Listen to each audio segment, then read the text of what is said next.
Welcome back, my dear students of grade 6. We are doing the sixth chapter of geography. In the last video, we have studied about the plateaus and their types. Today, in this video, we will study about plains. Plains क्या होते हैं and their types and how they are important to human being. We will study in this video. Plains, what are the plains?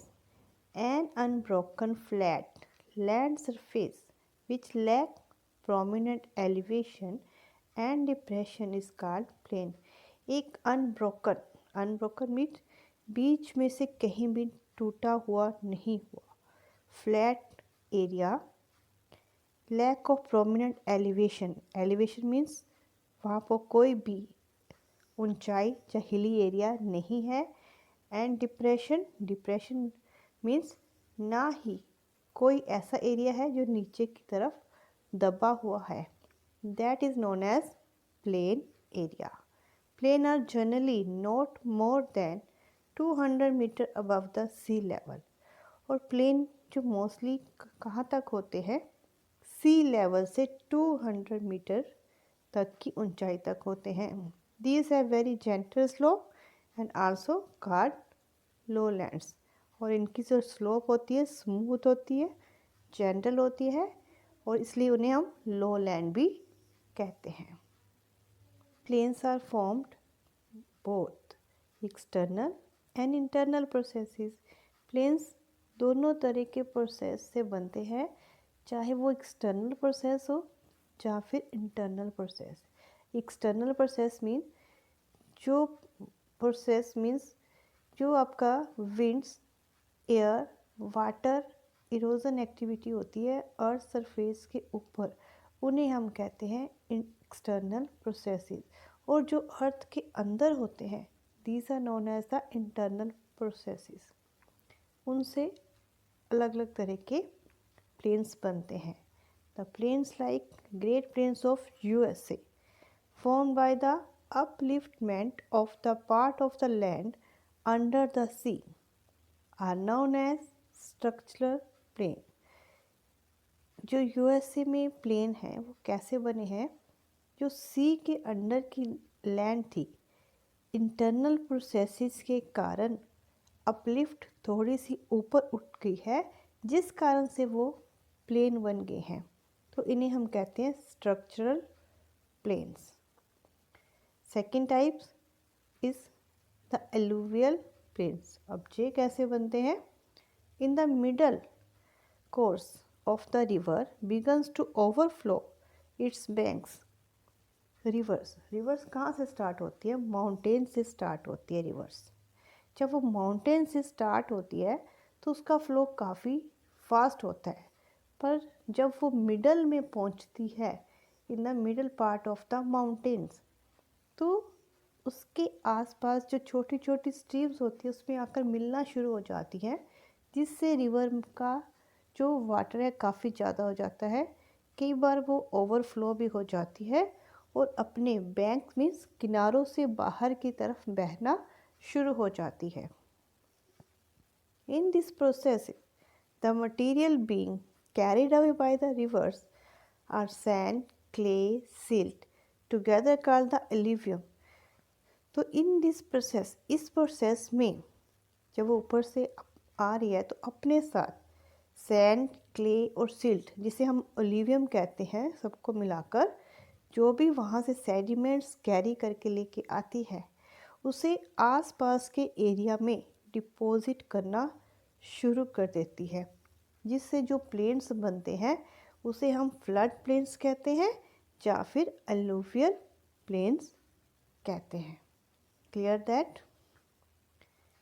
The Indo Gangetic plain of India, जो India में Indo और Gangetic, Indus rivers और Ganga rivers के आसपास जो plains हैं, the Nile basin of Egypt area, loess plains of China are the example of the plains formed by the external processes. इसी तरह के एक्सटर्नल प्रोसेस से बने हुए हैं। मीन्स जो रिवर्स अपने मिडल कोर्स में अपने साथ जो अलूवियम लाती है उसको डिपॉजिट कर देती हैं, उससे जो प्लेन्स बनते हैं उन्हें हम फ्लड प्लेन्स कहते हैं। तो ये जो प्लेन्स है इसी प्रोसेस से बने हैं, that is external process. Dear students, see in this diagram, when the river overflow and it start flowing its banks, and whatever he carry from the mountain, that is silt, clay, dust, and start deposit in the nearby areas, and there become the layers of these sediments, and because of these sediments the plains formed, and these type of plains are known as flood plains or the alluvium plains. Clear that in India Indo-Gangetic plains are formed because of this process. Plains are most thickly populated areas in the world. जो plains area होते हैं वो काफ़ी populated होते हैं, जहाँ population ज़्यादा होती है। क्यों होती हैं? क्योंकि वो फ्लैट लैंड होती है जहाँ पर इजली हम एग्रीकल्चर एक्टिविटीज़ भी कर सकते हैं, रेलवे लाइंस बना सकते हैं, रोड्स बना सकते हैं, इंडस्ट्रीज़ लगाई जा सकती हैं, और वहाँ पर हम इजली अपने घर भी सेटलमेंट भी हो सकती है।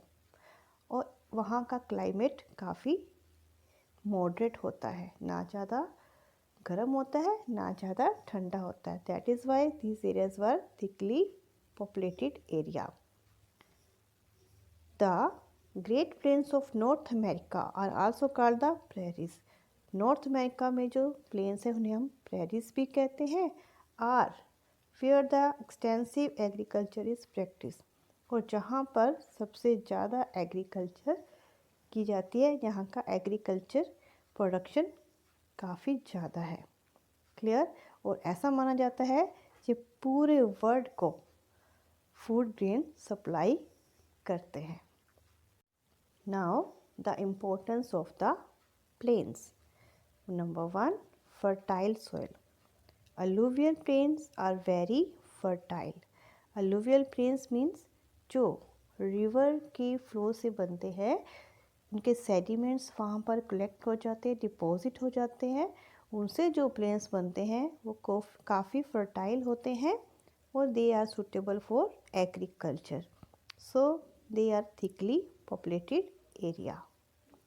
Second is water. The access of water becomes easy in the plains as many perennial rivers flow through them. वहाँ पर वाटर की कोई कमी नहीं होती, इसलिए अवेलेबिलिटी हो जाती है, क्योंकि वहाँ पर पेरेनियल रिवर्स कौन सी होती है? विच flow all through the year, वो सारा साल बहती रहती हैं, उनमें सारा साल पानी रहता है। ठीक है, that's why in the plains area there is a easily availability of the water. Third is roads and railways. The construction of dense network of roads and railway becomes easy due to flat and level plains. Plain areas क्या होते हैं? बिल्कुल flat होते हैं, smooth होते हैं।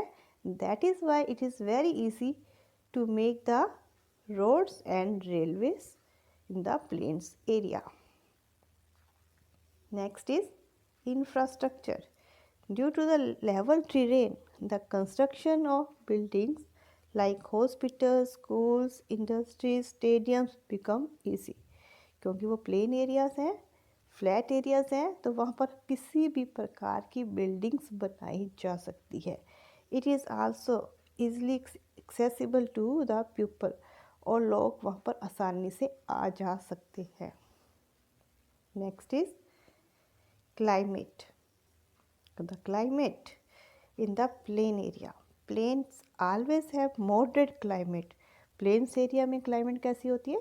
Moderate होती है. That is not very hot, not very cold, are suitable for the people to reside. ऐसी climate होती है जहाँ से लोग आसानी से रह सकते हैं, उस टेम्परेचर को टॉलरेट कर सकते हैं। That is why the plains areas were thickly populated.